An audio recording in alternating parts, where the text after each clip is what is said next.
Chapter 1. United States 75th Army Rangers Temporary Post, Şanlıurfa, Turkey. Local time, 0403 hours. Incoming!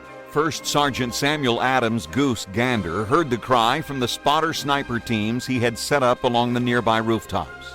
As the warning was repeated over the radio communication system his team used, he gathered his thoughts, feeling the adrenaline slam through his system. All right, Rangers. Goose barked over the ear-throat headset he wore. Stand sharp.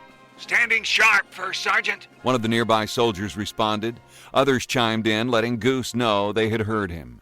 Despite the constant threat they had been under for days, all of the men stood tall and solid. They were men Goose had trained, men that he had placed on special assignment, and men that he had promised to die with if that should become necessary.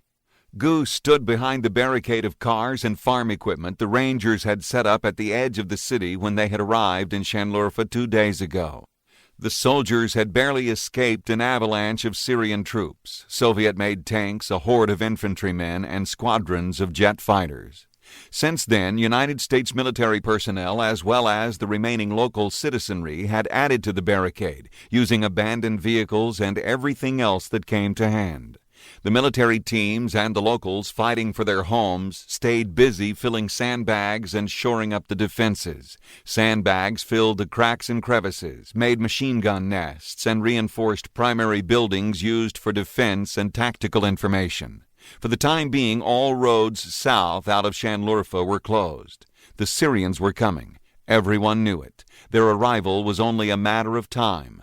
Apparently, that time was fast approaching. Goose closed down the manpower and equipment lists he'd been reviewing on his PDA and tucked the device inside a protected pocket on his belt at his back. The low-lit LCD screen had temporarily robbed him of his full night vision, but he had to check it. A sergeant should always know where his men and materials were and where they were needed. The PDA made that task almost doable.